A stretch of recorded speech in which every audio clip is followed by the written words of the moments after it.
Poulomi, the interesting thing also, like Rahul said, the campaign has been launched today. It feels like it from the tone and tenor and content of what the Prime Minister said. But it also comes at a time, Poulomi, and you've been reporting on this, when there is a strenuous attempt by all of these disparate opposition parties, to create a united front. So the Prime Minister's attack is also timed with that. It's tactical to try and highlight the differences between all of these parties trying to unite against him, but also to highlight what is common among them, which in his opinion is Ghotala and Dynasty.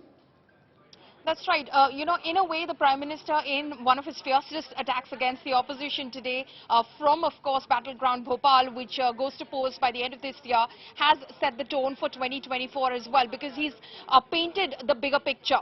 Corruption is going to be one of the main planks as far as the Bharatiya Janata Party is concerned, and dynasty politics is going to be the other big plank as far as the BJP is concerned, and its campaign for 2024 is concerned. As far as the opposition meet in Patna was concerned on June 23rd, in fact, one of the points that was raised over there, which Uddhav Thackeray and Mamta Banerjee raised, is that, we should go to the people and we should not project ourselves as the opposition. They call us the opposition. We're not the opposition. We stand for the people. So make it about us standing for the people. Today, the Prime Minister turned that on its head.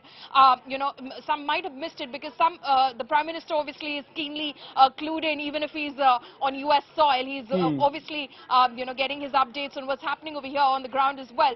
He turned that on its head and he said, well, are these people for the people? Because it seems like they're all, working and benefiting their own families and dynasties. That's exactly why the entire roll call that he read out today, where it was much more personal. I don't remember the last time the Prime Minister literally read out each party's, background and named the family and said, well, if you want to vote for the RJD and if you want to vote for Lalu Prasad Yadav's children to thrive, then vote for the RJD. And he named every party until he went on to say, but if you want your children, you want your son, your daughter, your grandchildren to prosper, then vote for the Bharatiya Janata Party. Very interesting. Rahul, if I could bring you back in for one final comment, could this have, at a time when these parties are all trying to bury their differences and create a more united kind of front against the Prime Minister and the BJP, could an attack like this, I'm just wondering, could an attack like this actually have the opposite effect,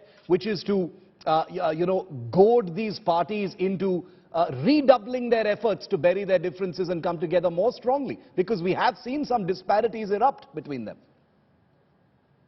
See, Shiv, it's a catch-22 situation for the opposition parties. They may not like them to be called opposition parties, but they are in the opposition in Delhi. The fact remains that the more the pressure on them, ED, CBI and others, the grouping might become tighter. There will be a lot of contradictions between their political existence. Mamta Banerjee, left parties, Congress, Mamta Banerjee doesn't want Arvind Kejriwal campaigning in Madhya Pradesh, Rajasthan against the Congress, try to do what he did to the Congress in Gujarat. All these things are going to happen. So the opposition, to cover all that, may try to come together, create more pixel moments of unity. The more you do it, I think what the Prime Minister said today, I get a feeling that he's not disliking it.